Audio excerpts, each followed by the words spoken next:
শোক শ্রদ্ধা ভালোবাসায় হাদিকে বিদায়। আমার ভাই শরীফ ওসমান হাদির বিচার যেন প্রকাশ্যে এই বাংলার জমিনে আমরা দেখতে পারি। জাতীয় কবির সমাধির পাশে শায়িত, হত্যার নিরপেক্ষ তদন্তের আহ্বান জাতিসংঘের।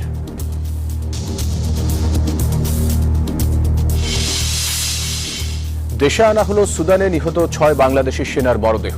আজ রাষ্ট্রীয় ও সামরিক মর্যাদায় জানাজা ও দাফন। বাংলাদেশিদের ভিসা দিতে সোশ্যাল মিডিয়া অ্যাকাউন্ট যাচাই করবে ভারত। দেশের স্বার্থ ও নিরাপত্তা রক্ষাই লক্ষ্য, বলছে দিল্লি। দর্শক, স্বাগত প্রবাসের সংবাদে। পুরো সংবাদে আপনাদের সাথে আছি আমি ফয়সাল মাহমুদ। দেখছিলেন বিআরবি কেবলস সংবাদ শিরোনাম। এবারে পুরো খবর। এক ঐতিহাসিক ঘটনার সাক্ষী হলো বাংলাদেশ। শ্রদ্ধা, ভালোবাসা আর চোখের জলে বিদায় নিলেন ইনকিলাব মঞ্চের মুখপাত্র জুলাই যোদ্ধা শহীদ শরীফ ওসমান হাদি।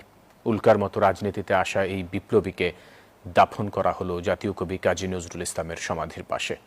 দুপুরে জাতীয় সংসদ ভবনের দক্ষিণ প্লাজায় সাধারণ মানুষের পাশাপাশি জানাজায় অংশ নেন প্রধান উপদেষ্টা সহ বিভিন্ন রাজনৈতিক দলের নেতাকর্মীরা।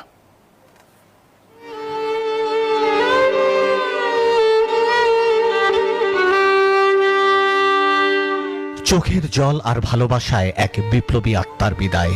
জানা অজানা, চেনা অচেনায় শরীফ ওসমান হাদির হয়েছে অভাবনীয়, অকল্পনীয় এক ঐতিহাসিক বিদায়।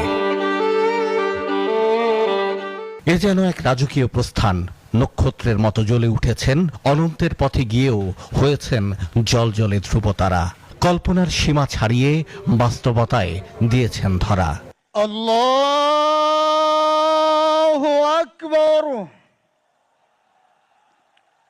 হাদির জানাজায় যোগ দিয়েছেন লাখ লাখ মানুষ।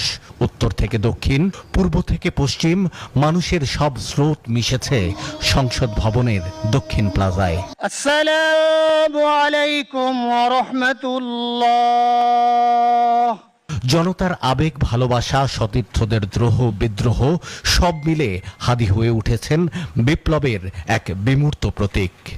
শরীফ ওসমান হাদিকে 168 ঘন্টা আগে গুলি করা হয়েছে। এখন পর্যন্ত কি তার খুনিকে গ্রেফতার করা হয়েছে? হাদির ছোট সন্তান আর বাবা বলে ডাকতে পারবে না, সহোদর পাবে না তার ছোট ভাইকে। তাই তো জানাজার আগে সৃষ্টিকর্তার কাছে বিরামহীন প্রার্থনা, পরপারে ভালো থাকুক হাদি, বেঁচে থাকুক অনুপ্রেরণা। আজকের ওর সন্তানের চেহারার দিকে তাকানো যায় না। আমার 6 ভাই বোনের মধ্যে সবচেয়ে ছোট